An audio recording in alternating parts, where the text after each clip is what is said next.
Hello dear student, welcome to the channel right. तो अभी हम लोग जो टॉपिक डिस्कस कर रहे हैं इंटरनल रिकंस्ट्रक्शन राइट।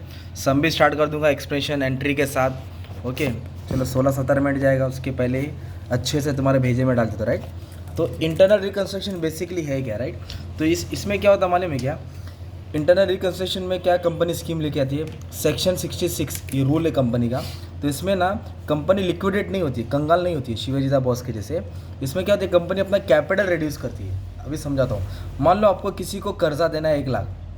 कितना देना कर्जा? 1 लाख। पर आपका कंडीशन एकदम ख़राब चल रहा है, आपके पास कुछ पैसा नहीं है, तो आपके पास सिर्फ 60,000 है। कितना रुपये है? 60। तो आप सामने वाले को क्या बोलेंगे, कर्जेदार को, क्रेडिटर को, भाई देख 60,000 है, लेना तो ले, बाद में ये भी नहीं मिलेगा क्योंकि हमारी कंडीशन ख़राब है, बाद में मैं नहीं देख सकता।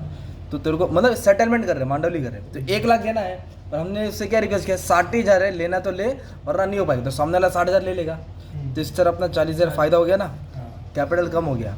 तो वैसे ही इक्विटी शेयर 10 का है, कितने का है? तो उसको रिड्यूस करते 6 रुपये में, 10 को 6 बना दिया, तो 4 रुपये फ़ायदा हो गया। जो 100 का प्रेफरेंस शेयर उसको 60 कर दिया, तो 40 रुपया फ़ायदा हो गया। 100 का डिबेंचर है 75 कर दिया, मतलब 75 पेड अप हो जाएगा, तो 25 रुपया फ़ायदा हो गया। तो जो भी फ़ायदा होता है कैपिटल रिडक्शन अकाउंट में आता है। किस में आता है? तो ये नॉमिनल अकाउंट है। लॉस हुआ तो डेबिट करने का, फायदा होगा तो क्रेडिट। तो 10 के बदले 6 दे रहे तो 4 फायदा हो गया, तो कैपिटल रिडक्शन नीचे आएगा राइट। तो भी हमारा क्वेश्चन कैसे है और एंट्री कैसे सॉल्व होगा और स्टार्ट करते हैं। तो ये we have given the balance sheet. Okay, with balance sheet there are number of transaction. तो ट्रांजेक्शन भी दिया है, तो पहला नोट दिया है, मतलब 3 साल का डिविडेंड बाकी है, ठीक है बाकी है, ये बाद में देखने का है। फॉलोइंग स्कीम ऑफ रिकंस्ट्रक्शन, तो क्या वर्ड है रिकंस्ट्रक्शन, तो समझ आने का ये कैपिटल रिडक्शन का समय। कौन सा समय? कैपिटल रिडक्शन का समय। तो फर्स्ट लाइन क्या दिया है, अब सुनो। जब फर्स्ट लाइन रीड करूंगा और फर्स्ट एंट्री पास करूंगा तो थोड़ा नॉलेज आएगा, सेकंड एंट्री में और थोड़ा आएगा, थर्ड एंट्री तक पूरा आ जाएगा, फिर आप लोग भी मेरे साथ गाना चालू कर देंगे। आ जाओ। तो preference shares shall be converted into equal number of 9%, मतलब जो 8% था उसको कंपनी ने कितना परसेंट बना दिया? 9 चेंज किया। और जो टेबल में देखो कितने का था प्रेफरेंस शेयर, 100 रुपये का था, और अभी उसको कितना रुपया बना दिया? 50 रुपया। मतलब 100 का कितना कर दिया? 50, तो 50 फायदा हो गया ना। मतलब जो प्रेफरेंस शेयर 100 का था, कंपनी ने उसको कितना कर दिया? 50 बना दिया, तो 50 फायदा हो गया। तो एंट्री कैसे पास करने का, कभी भी जो लाइबिलिटीज है ना उसको डेबिट करेंगे, एडजस्टमेंट वाले को क्रेडिट करना, इस इधर वाले को डेबिट करो, मतलब ओल्ड वाला ऊपर आएगा, न्यू वाला नीचे आएगा। तो मैं एंट्री लिखता हूँ, ठीक है। तो सबसे पहले क्या लिखूंगा मालूम है, ये 8% प्रेफरेंस शेयर्स, क्या लिखूंगा क्योंकि ये टेबल में था right. 8% preference share capital, 8% preference share capital account debit. 8% को किस में चेंज किया? 9% में, तो 9% नीचे आएगा, 9% प्रेफरेंस शेयर कैपिटल। 2 फायदा हो रहा है ना अपना, तो कैपिटल रिडक्शन क्या लिखेंगे? Capital reduction. डाउट क्लियर करता हूँ अभी देखो नंबर ऑफ शेयर्स कितना है इधर? 6000। नंबर ऑफ शेयर कितना है? तो 6000 सब जगह लिख दो ऐसा। 6000 शेयर, 6000 शेयर, 6000 शेयर, है ना, 6000 शेयर है। तो प्रेफरेंस शेयर कितने का था? 100 का था, उसको कितना बना दिया? 50। और 50 क्या हो गया? फायदा हो गया ना। तो इसको मल्टीप्लाई करके 6 लाख आएगा राइट। तो हमने क्या किया, यही 6 लाख को डेबिट किया है ना। तो 6 लाख देने का था, तो कंपनी कितना दी उसको? 3 लाख दी। कितना दी? 3 लाख। मतलब कंपनी ने सेटलमेंट किया, मांडोली किया, कैपिटल को कम किया, तो 3 लाख फायदा हो गया ना। तो फायदा किधर आएगा? कैपिटल रिडक्शन में आएगा। Being preference share reduce, being preference share reduce, ये तुम्हारा हो गया। मतलब यही बीइंग डाल के यही सेंटेंस कॉपी कर देने का, नरेशन हो गया, नरेशन लिखना एग्जाम में, ठीक है। तो फर्स्ट एंट्री किसको सॉल्व किया हमने? प्रेफरेंस शेयर का। बस 2 मिनट और दो, इक्विटी डिबेंचर का कराऊंगा और डाउट क्लियर होगा। अभी इधर बोला है equity share reduce to 3 each, कितना रुपया कर दिया? 3 रुपया कर दिया। और इक्विटी शेयर कितने का था? 10 का था, मतलब शेयर 10 का था, 3 कर दिया, तो 7 रुपया फायदा हो गया ना। तब ये किसके ऊपर बात कर रहे हैं? इक्विटी शेयर्स के ऊपर। तो ये इक्विटी शेयर को पहले डेबिट करेंगे। एंट्री में क्या है? लायबिलिटीज को डेबिट करने का। इक्विटी शेयर कैपिटल क्या लिखेंगे? Equity share capital account debit to equity share capital, मतलब ओल्ड और न्यू, ऊपर वाला ओल्ड है और न्यू वाला किधर रहेगा? एडजस्टमेंट में। और इधर अपना फायदा हो रहा है, इसलिए क्या आएगा? Capital reduction, capital reduction, nominal account है। ओके, फायदा हो गया, नीचे आया। नंबर ऑफ शेयर कितना है? 50,000, तो इधर लिखो 50,000, 50,000, 50,000। एक शेयर कितने का था? 10, तो अपने को कितना रुपया देने का था? 5 लाख। कितना देने का था? 5 लाख। तो कंपनी ने कितना रिड्यूस किया? 3, तो 3 कर दिया, मतलब 10 से 3 हो गया। 7 फायदा हो गया ना अपना। इसको मल्टीप्लाई करेंगे 1.5 लाख आएगा, राइट। तो इसको इससे किया था 3.5 लाख आया। ये हो गया being equity share reduce, being equity share reduce. तो इधर प्रेफरेंस शेयर्स को कम किया, इधर इक्विटी शेयर्स को। अभी नेक्स्ट किसको कम कर रहे हैं, डिबेंचर्स को। अब आ जाना चाहिए। तो टेबल में देखो 5% डिबेंचर 3 लाख रुपए का है। कितने का है, 3 लाख। 100 रुपये का था। जो 5% डिबेंचर उसको कन्वर्ट किया 6% में, मतलब 5 को 6% बनाया और debenture of 75 each, full stop पे मैं रुक गया। तो 100 का था, उसको कितना बनाया, 75। मतलब 25 रुपये फ़ायदा हो गया ना। मतलब कैसे, 100 का था, कितना बना दिया 75, तो 25 क्या हो गया फ़ायदा। एंट्री कैसे पास करने का है, तो एंट्री सबसे पहले ऐसे पास करेंगे। पहले डिबेंचर्स को डेबिट करेंगे, मैंने बोला ना लाइबिलिटीज़ को डेबिट करने का, ओल्ड को डेबिट करने का। 5% डिबेंचर्स अकाउंट डेबिट, 5% को किस में कन्वर्ट किया, 6% में। और अपना फ़ायदा हो रहा है ना, इधर आएगा कैपिटल रिडक्शन। ठीक है, कैपिटल रिडक्शन सिंपल। अभी कैसे लिखेंगे अमाउंट, देखो ये 3 लाख है और एक डिबेंचर कितने का है, 100 का। 2 जीरो छिपा दो ना, तो 3000 डिबेंचर था। कितना डिबेंचर था, 3000। मैंने 2 जीरो छिपा दिया, तो नंबर ऑफ डिबेंचर 3000 हो गया। नंबर ऑफ डिबेंचर कितना हो गया, 3000। 100 के सब अपने को कितना रुपया देने का था, 3 लाख। मतलब 3 लाख कर्जा था, तो कंपनी ने कितना बना दिया, 100 रुपये को कितना बनाया, 75। तो 100 के बदले 75 दे, मतलब 100 देना था, अब 75 दे रहे, 25 का हो गया फ़ायदा। इसको मल्टीप्लाई करेंगे 2,25,000 आएगा। इसको मल्टीप्लाई करेंगे 75,000 का। Being debenture reduce, being debenture, ये हो गया डिबेंचर की एंट्री मस में, है ना, सिंपल। तो पहले पहले प्रेफरेंस शेयर्स को चेंज किया, फिर इक्विटी शेयर्स को रिड्यूस किया, अब हमने डिबेंचर को रिड्यूस किया। अब फुल स्टॉप के बाद क्या बोला है, डिबेंचर होल्डर्स ऑल्सो एग्रीड, उन लोग राजी हुए टू वेव मतलब माफ़ किया, वेव मतलब 50%। क्या 50% माफ़ किया, इंटरेस्ट, एक्रूड इंटरेस्ट, जो इंटरेस्ट बाकी था।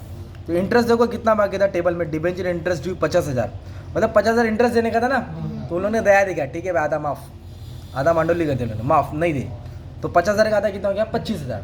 तो माफ़ हो गया तो फ़ायदा हो गया ना, तो कैपिटल रिडक्शन नीचे आएगा। क्या माफ़ किया, डिबेंचर इंटरेस्ट। तो किसके बारे में बात हो रही है, इंटरेस्ट के बारे में बात हो रही है। तो उसको पहले डेबिट करो, इधर लिखेंगे डिबेंचर इंटरेस्ट, क्या लिखेंगे, डिबेंचर इंटरेस्ट अकाउंट डेबिट। और इधर माफ़ हो गया ना, कम ज़्यादा नहीं हुआ, माफ़ किया है, तो डायरेक्ट कैपिटल रिडक्शन आएगा। क्या आएगा, कैपिटल रिडक्शन। कितना परसेंट माफ़ किया, तो 50% निकालेंगे, किसके ऊपर, 50,000 के ऊपर। 50,000 के ऊपर कैलसी लेना, तो 50 का आधा कितना हो गया, बस 25,000 माफ़ कर दिया, लिख दो ना भाई, तो 25,000 डायरेक्ट माफ़ कर देने का। मतलब ये 50,000 था ना, डायरेक्ट 50% माफ़, ख़त्म। अभिषेक एकदम सिंपल है बंटी, ये देख क्या दिया है, 50,000 था ना, इंटरेस्ट कितना है टेबल में, इधर देख, इधर मेरे बुक में देख ना, 50,000 है ना टेबल में, और कितना माफ़ किया उसने, 50%। तो माफ़ किया तो 25 आया ना। एंट्री कैसे बनेगी, किसके बारे में बात करें, इंटरेस्ट के बारे में। तो इंटरेस्ट को डेबिट किया, माफ़ किया तो फ़ायदा हो गया ना। तो कैपिटल किधर रहेगा, नीचे। बीइंग डिबेंचर इंटरेस्ट वेव करेंगे, रिड्यूस नहीं किया, माफ़ किया ना, तो अपना फ़ायदा हो गया ना यार। हम लोग कर्जा क्या कर रहे हैं, माफ़ करा रहे हैं, कंपनी हाथ जोड़ रही है सबसे। अब नेक्स्ट क्या दिया है, सुनो।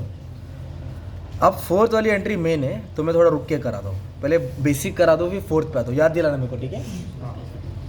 अभी 5वां पढ़ाता हूँ। इधर बोला क्रेडिटर सब माफ़ करे, तो क्रेडिटर्स भी उड़ी मारा, बोला ठीक है मैं भी माफ़ करता हूँ, मैं भी दिल बड़ा रखता हूँ। तो क्या बोला, creditors agree to waive 30% off their claim. कितना माफ़ किया, 30%। एंड एक्सेप्ट इक्विटी शेयर, बोला मैं खाली हाथ नहीं जाऊँगा, कुछ दो मुझे चाहिए। तो इक्विटी शेयर लिया, कितना रुपए का, 30,000। माफ़ भी गया और कुछ लेके भी गया। तो किसके बारे में बात हो रही है, क्रेडिटर्स के बारे में।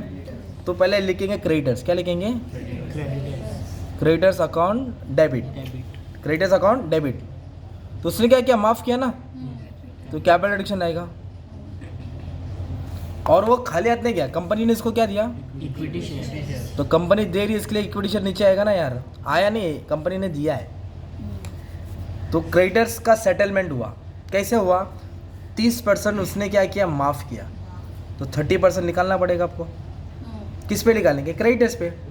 1,80,000 पे 30% माफ़, मतलब अपने को उसको 1,80,000 देने का था, उसने अपना उदास मुँह देख के क्या, चल ठीक है तेरा शक्ल देख के माफ़ किया, तो 30% माफ़ किया। तो तो 54,000 माफ़ हो गया, ठीक है। अब वो कंपनी में बैठा, बोले मैं जाऊँगा नहीं, मेरे को कुछ दो, तो कंपनी ने इसको क्या दिया, इक्विटी शेयर दिया। कितना रुपए का, रुपीज़ दिया, देखो तो 30,000 का शेयर दिया, 30,000 का, तो इसको ऐड करेंगे तो टोटल सेटलमेंट कितना हुआ उसका, 84,000 ऐसा था इसका। मतलब उसने 30% माफ़ कराया और साथ में इक्विटी शेयर लिया, तो कुल मिला के उसका सेटलमेंट कितना होगा, 84। इन शॉर्ट बताओ क्रेडिटर्स कितना, 1,80,000 है। अगर बैलेंस शीट जब बनेगा ना तुम्हारा, तो 1,80,000 में से ना आपको इतना माइनस करना पड़ेगा, 84 क्या करना पड़ेगा, इधर आ जाए, 1,80,000 टेबल में है, 84 कम करेंगे तो ये बाकी का जो बैलेंस रहेगा ना, 84 कम करेंगे, जो बैलेंस रहेगा वो बैलेंस शीट में आएगा, 96,000 बैलेंस शीट में आएगा। 1,80,000 में से इतना सेटल हो गया, और बैलेंस शीट में से माइनस करके लिखना है, क्या करके लिखना है, क्योंकि सब कम हो रहा है ना यार। अब क्रेडिटर्स के बाद देखो एसेट्स के नाम दिए, 5 एसेट्स है, ओके। तो अभी इधर आपको अच्छे से ध्यान देना है बच्चे लोग। बिल्डिंग देखो 3.5 लाख है, पहले बिल्डिंग पे फोकस करता हूँ, और टेबल में देखो बिल्डिंग कितना, 3 लाख, मतलब बिल्डिंग 3 था अब 3.5 हो गया, तो बिल्डिंग की वैल्यू बढ़ गई है, बिल्डिंग वैल्यू, और बाकी चारों की वैल्यू कम हो रही है। देखो machinery, plant and machinery 3 lakh था, 2.5 लाख हो गया, कम हो गया। फर्नीचर 1 लाख था, 80 हो गया, कम हो गया। स्टॉक 1.5 लाख था, 1 लाख हो गया, कम हो गया। डेटर्स कितना था, 75 था, 70 हो गया, कम हो गया। तो एक बड़ा है, बाकी चारों क्या हुआ है, कम। तो बिल्डिंग की वैल्यू अप्रिशिएट हुई है, बाकी सबकी वैल्यू क्या हुई है, डेप्रिशिएट। तो इसकी अलग एंट्री है कि इसकी अलग आएगी। तो मैंने अभी स्टार्टिंग में बोला ना, जब हम लोग को फ़ायदा होता है तो कैपिटल रिडक्शन नीचे आएगा, और लॉस होएगा कैपिटल रिडक्शन। तो पहले फ़ायदा वाली एंट्री पास करता हूँ, तो कैपिटल रिडक्शन किधर लिख दिया, नीचे लिख दिया मैंने, ठीक है। तो किस में फ़ायदा हुआ, लैंड और बिल्डिंग में, सिंपल। और बाकी वाले में क्या हो गया, लॉस हो गया ना, तो कैपिटल रिडक्शन किधर आएगा, ऊपर आएगा। तो किस में लॉस हुआ, चारों नाम इधर आ जाएगा। किस में लॉस हुआ, चारों नाम आ जाएगा ना। तो क्या क्या है, plant and machinery, furniture, stock, debtors, इस चारों में क्या हुआ, लॉस हो गया। अभी अमाउंट कैसे लिखने का, दोनों को माइनस करके लिखने का, दोनों को माइनस करके लिखने का। तो आ जाओ, तो पहले बिल्डिंग है, पहले टेबल का वैल्यू उठाने का। तो टेबल में कितना था, मालूम है क्या, बिल्डिंग 3 से कितना हुआ, 3.5, तो कितना बढ़ा, 50 बढ़ा, 50, तो 50 फायदा हो गया, तो 50,000 इधर आएगा, 50,000 इधर आएगा, सिंपल। अभी इसकी वैल्यू देखेंगे, मशीनरी कितना था, 3 लाख था, मशीनरी 3 लाख था, अब मशीनरी कितना हो गया, 2.5, तो कितना कम हुआ, 50,000। 3 लाख में से 50,000 क्या करो, 2.5 लाख क्या करो, माइनस, तो 50,000 कम हुआ। फिर उसके बाद फर्नीचर 1 लाख से कितना हो गया, 80,000, तो कम हो गया ना, 20,000 कम हो गया, तो इधर 20,000 आएगा फर्नीचर में। स्टॉक 1.5 लाख से कितना हो गया, 1 लाख, मतलब कम हुआ। और डेटर्स 75 से 70, मतलब ये ओल्ड और ये न्यू, तो न्यू कम हो गया, मतलब लॉस हो गया ना यार। तो कितना लॉस हुआ, 5,000। तो इस सबको अभी ऐड कर देंगे, 50 50 1 लाख, 1,25,000 का लॉस हुआ। तो लॉस हुआ, इसके लिए कैपिटल रिडक्शन डेबिट में है ना, और इधर फायदा होता है, इसके लिए कैपिटल रिडक्शन किधर है, नीचे है। तो हमने क्या किया, ये भी एंट्री पास कर दी, एसेट्स की रीवैल्यू, राइट। अभी जो एंट्री पास कर रहे ना ऐड, वो फिक्स हुआ था ये एंट्री, ठीक है। हाँ, जो लास्ट वाली एंट्री है ना, आएगा ही आएगा। इनटेंजिबल एसेट और fictitious asset are to be written off, क्या करना है, रिटर्न ऑफ मतलब हटा देना, हटा देना। तो इनटेंजिबल एसेट में क्या आता है, गुडविल आता है, कॉपीराइट आता है, पैटेंट्स आता है। फिक्टिशियस एसेट मतलब जो तुम्हारा एसेट्स फिक्टिशियस है, जिसको हम प्राइमरी एक्सपेंस, डिस्काउंट और शेयर, प्रॉफिट लॉस का डेबिट बैलेंस, तो ये बैलेंस शीट में दिया, आ जाओ। तो ऊपर के 2 नाम पढ़ो, क्या है, गुडविल, एसेट्स में ऊपर के नाम क्या है, गुडविल, पेटेंट, तो ये इनटेंजिबल एसेट हो गया। और लास्ट के 2 नाम पढ़ो एसेट्स के, discount on debenture, profit and loss account. ये प्रॉफिट एंड लॉस अकाउंट इधर भी आता है, इधर भी आता है। जब इधर आता है तो प्रॉफिट होता है, इधर आता तो लॉस होता है। प्रॉफिट रहता तो कंपनी अपने आपको रिकंस्ट्रक्शन करती नहीं ना यार, लॉस में तभी तो मांडोली कर रही है, सेटलमेंट कर रही है। तो ये चारों आइटम को रिटर्न ऑफ करना है, हटा देना है, मतलब लॉस हो गया। तो जब ये चारों को हटाएंगे तो कैपिटल रिडक्शन डेबिट होएगा, क्योंकि एसेट से जब चीज़ जाती है तो एसेट्स कम हो रहा है ना अपना। तो क्या क्या कम हुआ, वो चारों नाम डाल दे, 1 2 3 4। तो क्या क्या कम हुआ, सेम टेबल की value, goodwill, patents, discount on debentures, और क्या आएगा, ये प्रॉफिट एंड लॉस का डेबिट बैलेंस। अब सबको क्या करना है, रिटर्न ऑफ करना है। तो अमाउंट डाल दो, इसका अमाउंट कितना दिया है, 60,000, 40, इसका 30 दिया है, 5 लाख, इसका 5 लाख दिया। अब इसको क्या कर देंगे, ऐड करके अमाउंट किधर रहेगा, डेबिट। ये एंट्री फिक्स रह गया। जब भी रिटर्न ऑफ आएगा ना, intangible asset, fictitious asset, capital addition को क्या करने का, डेबिट करने का, ठीक है। लास्ट का अमाउंट 5 लाख है, 5 लाख 6,30,000 कितना है, 6,30,000। तो ये कौन सी एंट्री हो गई हमारी, रिटर्न ऑफ। किसको रिटर्न ऑफ किया, हाँ, और फिक्टिशियस है। अभी मैंने एक एंट्री पास नहीं किया था, राइट, वो वाला भी करा देता हूँ। हाँ, फोर्थ क्या बोला है इधर, क्या बोला है, 3 साल का डिविडेंड देना बाकी है। कितना साल का, 3 साल का। तो इधर खबर क्या मिली, एरियर्स ऑफ प्रेफरेंस डिविडेंड, जो डिविडेंड बाकी था 3 साल का, रेडिस टू 1 ईयर। 3 साल को कितना साल बना दिया, 1 साल। And which is paid in cash. क्या वर्ड है, पेड इन कैश। पेड का मतलब क्या होता है, दिया उसको, तो पैसा गया, तो फिर टू बैंक आएगा ना यार, पैसा गया। तो जब पैसा गया तो लॉस हो गया ना अपना, तो कैपिटल एडिशन डेबिट में होएगा। कैपिटल एडिशन क्या आएगा, डेबिट में।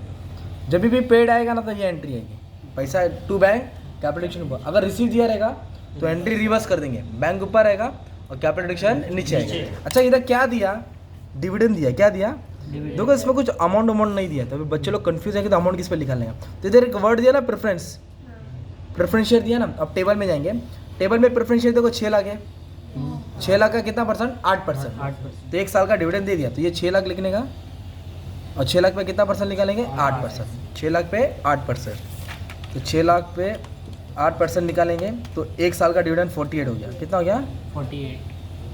बचा 2 साल को लोगों ने माफ़ कर दिया, तो उसको नहीं लिखना है, जो पे किया वो उसकी एंट्री आएगी। तो डिविडेंड पेड बोला था, तो पेड बोला था, इसके लिए मैंने बैंक को क्या किया, क्रेडिट किया। पेड बोला था, इसके लिए बैंक को क्या किया, और जब पे कह रहा था लॉस हो गया, एक्सपेंस हो गया, तो कैपिटल एडिशन किधर आएगा, ऊपर आएगा। और जो लास्ट एंट्री ना, मैं यहाँ लिख देता हूँ, ये लास्ट एंट्री फिक्स है, हमेशा हर सम में आएगा ही आएगा। Capital addition to capital reserve, क्या लिखा मैंने, 10वीं एंट्री ना, capital addition to capital reserve.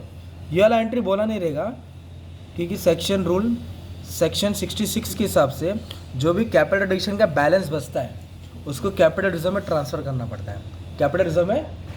तो ये तुम्हारा एक तरफ से अमाउंट भी हो जाएगा, जो टीचर चेक करेगी राइट है कि रॉन्ग है। तभी इसके लिए मेरे को कैल्सी उठाना पड़ेगा। तो कैल्सी में क्या याद करने का है, तो ये वाला अमाउंट कैसे सॉल्व करेंगे, जहाँ जहाँ कैपिटल एडिशन क्रेडिट है प्लस होएगा, और जहाँ जहाँ कैपिटल एडिशन डेबिट है वो क्या होगा, माइनस। क्योंकि प्रॉफिट वाला प्लस करेंगे और लॉस वाला माइनस। तो भी मैं एक अमाउंट उठाऊंगा, कैल्सी लूँगा, ऐड करते रहूँगा और माइनस करते रहूँगा। तो आ जाओ, तो इधर कैपिटल एडिशन है, देखो इधर कैपिटल एडिशन क्रेडिट है ना, तो 3 लाख प्लस होएगा। इधर कैपिटल एडिशन क्रेडिट है, तो 3.5 लाख प्लस होएगा। इधर कैपिटल एडिशन किधर है, क्रेडिट है, तो 75,000 प्लस होएगा। और इधर कैपिटल एडिशन क्रेडिट है ना, 25,000, डिवेंचर का इंटरेस्ट माफ किया था, वो भी माफ होएगा, तो ऐड होएगा। अब इधर कैपिटल एडिशन में कितना अमाउंट है, 54, किधर है, क्रेडिट में ना, तो प्लस होएगा। कैपिटल एडिशन देखो क्रेडिट है ना, बिल्डिंग का था, 50,000, बिल्डिंग की वैल्यू बढ़ी, तो भी प्लस होएगा। अभी तक कैपिटल एडिशन डेबिट है, देखो डेबिट। तो ये लॉस हो गया था ना, हाँ, तो अभी माइनस दबाएंगे और 1,25,000 लिखेंगे। कैपिटल एडिशन देखो डेबिट है, तो ये डेबिट है, तो क्या होगा, माइनस। और इधर कैपिटल एडिशन देखो किधर है, डेबिट, तो डेबिट वाला क्या होगा, माइनस। फिर जो बचेगा वो तुम्हारा आंसर रहेगा। कितना आंसर है, 51,000। ये 51,000 कहाँ ट्रांसफर करेंगे, कैपिटल रिजर्व में। ये तुम लोग चेक नहीं कर सकते, तुम्हारा टैलेंट और मेहनत बताएगा कि राइट है कि रॉन्ग। ये 51,000 आया है, क्रेडिट वालों को प्लस किया, डेबिट वालों को माइनस किया। ऐसे इधर सोल्यूशन दिया था, उन्होंने भी सॉल्व किया है। तो कैपिटल रिजर्व लास्ट में देखो 51 है ना अपना, कैपिटल रिजर्व मतलब अपना सम राइट ही रहेगा, समझो है ना, ठीक है। तो एक ये वाला सम था। तो लास्ट की एंट्री की थी capital addition to capital reserve. थोड़ा टाइम ले लिया, पर एक अच्छे से सम तुम्हारे लिए एकदम मस्त सॉल्व कर दिया, राइट। तो ज़िंदगी भर याद रहेगा थोड़ा बहुत तक, और बाकी का जो भी है मैं हेल्प करा देता हूँ, ठीक है। चलो फिर, thank you very much dear students. Screenshot लेना है तो ले लेना, आएगा 15-20 मार्क के लिए सम आएगा जी। लो, थैंक यू।